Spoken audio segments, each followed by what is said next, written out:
40 বছর ধরিয়া মূর্তির সামনে নিয়ে ডাকে সনাম সনাম। 40 বছর ধরিয়া মূর্তির সামনে না শুধু ডাকে সনাম সনাম সনাম। হঠাৎ করে মুখ থেকে বের হয়ে গেল একদিন সমাদ। হঠাৎ করে মুখ থেকে বের হয়ে গেল সমাদ। হঠাৎ করে জবাব আসলো লাব্বাইক ইয়া আব্দি। বলে কে আপনি?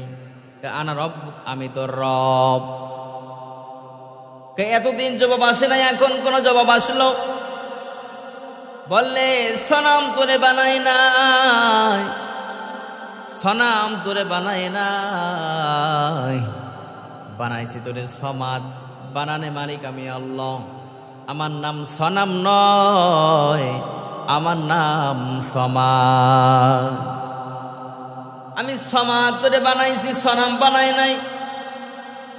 40 বছর ধরিয়া সনাম সনাম মূর্তিটিকে সামনে নিয়ে শুধু সনাম সনাম বলে ডাকছ।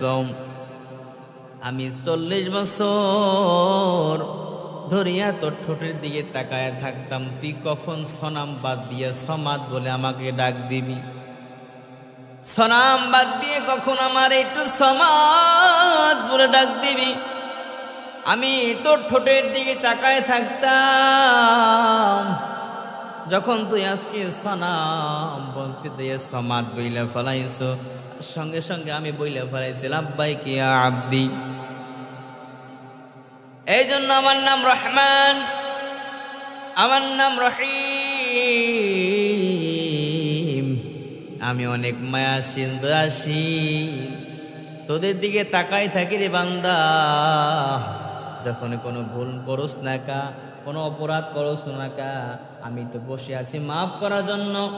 দুনিয়ার কোনো মানুষের কাছে একবার দুইবার তিনবার চাইবার, চারবারে বেশি চাইলে রাগ হয়ে যায়, ধমক দিয়ে বলে তোমাকে দিছি না আগে। কিন্তু আমার নাম রহমান, আমার নাম রহিম। আমার কাছে চাইলে আমি বেশি আরো খুশি হইয়া যাই,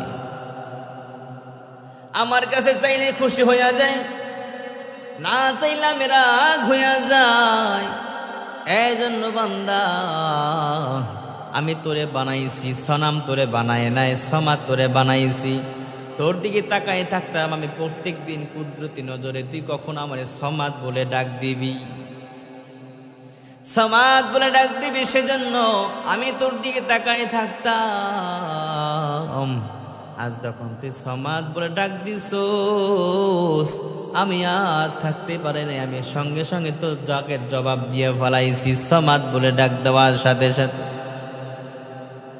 এই জন্য বন্ধু আমার, ও আব্বা, ও বাবা, ও ভাই, ও যুব সমাজ, শুধু মোবাইল নিয়ে আসো, মোবাইল টেপাই ব্যস্ত আছো, একটু আল্লাহরে সময় দাও। রাস্তায় চলতেছো, রাস্তায় চলো, রাস্তা চলতেছো গাড়ি দিয়ে, নৌপথ চলতেছো বিমান দিয়ে, আরশপথ আকাশপথ চলতেছো বিমান দিয়ে। একবারও কি চিন্তা করেছো, একবারে কি ভেবে দেখেছো যে পলসিরাত পাড়ি দিবে কি দিয়ে? পলসিরাত পাড়ি দিবে কি দিয়ে একবার ভেবে দেখেছো? আমার মনে হয় দেখো নাই। যদি দেখতা তাহলে এরকম ভাবে সময় অপচয় করতা না, আল্লাহরে স্মরণ করতা, নবীরে স্মরণ করতা, নামাজ পড়তা, রোজা রাখতা। নামাজ নাই, রোজা নাই। জুমার দিন কত মানুষ, আজকাল কত মানুষ হয়ে যায় জুমার দিন, কিন্তু দেখবেন ফজরে কোনো মানুষ নাই। ফজর নামাজ পড়াও ফরজ, ঠিক না? ফজরে লোক নাই। জুমার দিন মানুষ কত শত শত মানুষ, আবার আসরে নাই। কারণ কি? সবাই আমেরিকার সফরে গেছে, আমেরিকার সফরে গেছে, আমেরিকার সফরে গেছে মনে হয়। এখন কত শত শত মানুষ আসরে থাকবে না, মাগরিবে আংশিক কিছু আসবে, এসে আবার থাকবে না। এরকম করলে হবে না, আল্লাহকে স্মরণ করতে হবে, আল্লাহকে ভয় পেতে হবে, জান্নাত জাহান্নাম ভয় পেতে হবে, আশা করতে হবে জান্নাতে, ভয় পেতে হবে জান্নাতের, আল্লাহকে ভয় করতে হবে, নবীর আদর্শ মেনে নিতে হবে।